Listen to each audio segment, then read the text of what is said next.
आज के इस कार्यक्रम में आप सभी दर्शकों का स्वागत है। आज हम जन्म कुंडली के 5th हाउस के विषय में बात करेंगे। जन्म कुंडली का पंचम स्थान। जन्म कुंडली का पंचम स्थान हमारे जीवन में प्रेम, सृजनात्मकता और भावनाओं का प्रतीक होता है। यह वह स्थान है जहां हमारी भावनाएं जन्म लेती हैं और हमें किसी व्यक्ति, विचार या फिर ईश्वर से जोड़ती है। जब प्रेम स्वच्छंद होता है, यानी इसमें कोई भी स्वार्थ या इच्छा नहीं होता, तब यही प्रेम भक्ति का रूप ले लेती है। वहीं यदि प्रेम में इच्छा का समावेश हो जाए, जैसे कि मुझे यह व्यक्ति चाहिए, मुझे इनसे सुख चाहिए, यह मेरा हो जाए, तो यह प्रेम काम वासना बन जाता है। यह वही स्थिति है जब पंचम भाव का प्रेम 7वें भाव की ओर बढ़ता है। 7वां भाव विवाह, संबंध और दाम्पत्य का प्रतिनिधित्व करता है और वह तभी अस्तित्व में आता है जब प्रेम में इच्छाएं जुड़ जाती हैं। लेकिन जब प्रेम में कोई निजी अपेक्षा नहीं होती है, जब व्यक्ति अपने हृदय से प्रेम करता है बिना किसी लाभ के, तब यही प्रेम भक्ति कहलाती है। भक्ति प्रेम की परिपूर्ण अवस्था है। जब प्रेम के भीतर कोई इच्छा नहीं होता, जब वह पूर्णतया निश्चल और निर्विकार होता है, तभी वह भक्ति बनती है। पंचम भाव अपने आप में पूर्ण स्थान है। यह अपने आप में पूर्ण होता है। इसे किसी अन्य ग्रह की या अन्य हाउस के सपोर्ट की आवश्यकता नहीं होती, क्योंकि यहां प्रेम अपनी उच्च अवस्था में होता है। ज्योतिषीय दृष्टि से पंचम भाव का स्वामी यदि अकेला बैठा हुआ हो तो यह शुभ माना जाता है, क्योंकि इससे प्रेम की शुद्धता बनी रहती है। जितने ज्यादा ग्रह प्रेम के स्थान में बैठेंगे, उतना ज्यादा यह प्रेम को विकृत करेंगे।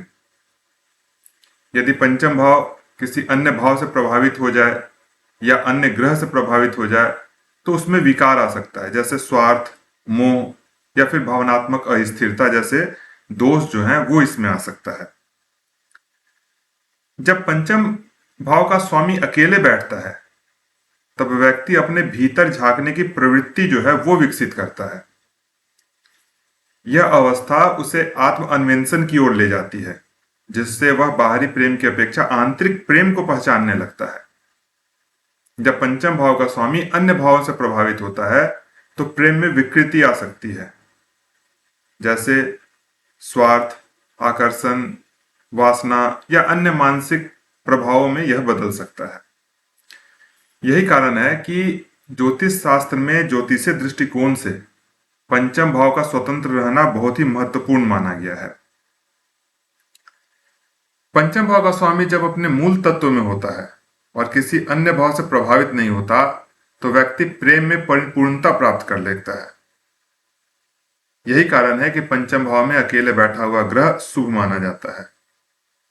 जब यह अकेला होता है, तो व्यक्ति खुद को बेहतर तरीके से समझ सकता है, आत्म खोज कर सकता है और अपने भीतर प्रेम की भावना जागृत कर सकता है।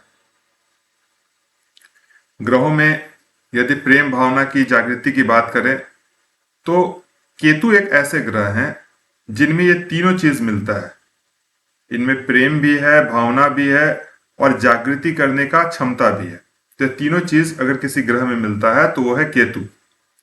इसीलिए केतु को वैराग्य और मोक्ष का कारक ग्रह माना जाता है।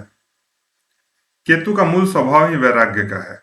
यह हमें सांसारिक चीजों से हटाते हैं और भीतर की ओर मोड़ते हैं। जब भी केतु आप देखेंगे पंचम स्थान में होते हैं, तब यह प्रेम को उसके सबसे ऊंचे स्तर तक ले जाने का कार्य करते हैं।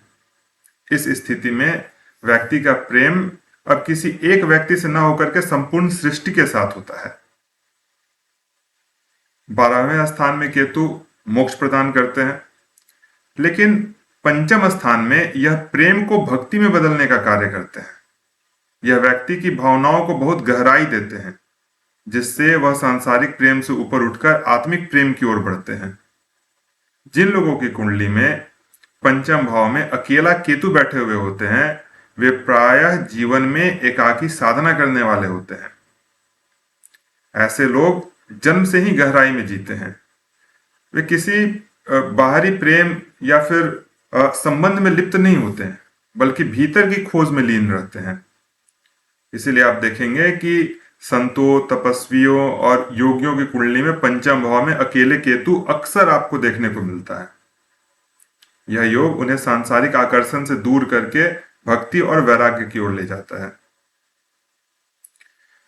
केतु जो है वो व्यक्ति की संवेदनाओं को तीव्र करते हैं। पंचम भाव में यह प्रेम को अत्यंत गहरी और सूक्ष्म भावना में बदल देते हैं। यह व्यक्ति को सांसारिक संबंधों से हटाकर आत्मिक संबंधों की ओर अग्रसर करते हैं। ऐसे लोग प्रेम को साधना बना लेते हैं। प्रेम उनके लिए भक्ति बन जाती है। यहां बैठ करके केतु व्यक्ति के भावनात्मक अनुभवों में गहराई देते हैं। इसके प्रभाव से प्रेम की अवस्था भक्ति तक पहुंचती है। पांचवें भाव में केतु व्यक्ति को ऐसी स्थिति में डालते हैं जहां वह प्रेम को सांसारिक दृष्टिकोण से नहीं बल्कि आध्यात्मिक दृष्टिकोण से देखते हैं। यही वह स्थिति है जहां से व्यक्ति की आध्यात्मिक यात्रा शुरू होती है। कई ग्रंथों में कहा गया है कि 12वें स्थान में केतु मोक्ष देते हैं। यह बात बिल्कुल सत्य है कि जब भी केतु 12वें स्थान में बैठते हैं तो मोक्ष लेने की जो अनुकूल स्थितियां होती हैं वो व्यक्ति के सामने उपस्थित होती हैं। व्यक्ति अगर प्रयास करे तो वो मोक्ष की ओर आगे बढ़ सकता है। लेकिन जब 5वें भाव में केतु होते हैं तो केतु व्यक्ति को प्रेम की उस अवस्था में ले जाते हैं जहां से मोक्ष की यात्रा प्रारंभ होती है। भक्ति ही प्रेम की उत्कृष्ट अवस्था है और मोक्ष का प्रारंभ स्थान। केतु जिस भी स्थान में स्थित होते हैं वहां की भावनाओं को अत्यधिक संवेदनशील बना देते हैं। जब पंचम भाव में केतु अकेले होते हैं तो व्यक्ति के प्रेम की प्रवृत्ति जो है अत्यधिक गहरी, आत्मसात और वैराग्यपूर्ण हो जाती है। यह स्थिति उसे सांसारिक प्रेम से ऊपर उठा करके भक्ति की दिशा में ले जाने वाली होती है। पंचम भाव में जब भी अकेला केतु बैठते हैं तो ऐसा व्यक्ति अत्यधिक आत्मविश्लेषण करने वाला बन जाता है। वह अपने अंदर झांकता है, अपनी कमियों को देखने वाला होता है। ऐसे व्यक्ति प्रेम में बहुत ही गहरे होते हैं, लेकिन वे सांसारिक प्रेम की बजाय दिव्य प्रेम की ओर आगे बढ़ते हैं।